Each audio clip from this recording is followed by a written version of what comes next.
আপনি যতই ভালো করে থাকেন চলেন বলেন না কেন,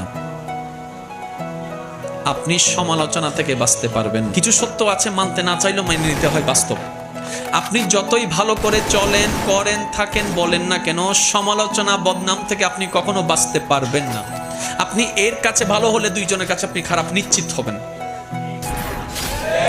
সবার সাথে কখনো ভালো থাকা যায় না, পৃথিবীর সবাইকে খুশি করা যায় না, কিন্তু আমরা বোকার মতো সেই মানুষকে বারবার খুশি করার জন্য চেষ্টা করতেই থাকি, অক্লান্ত পরিশ্রম করতে থাকি।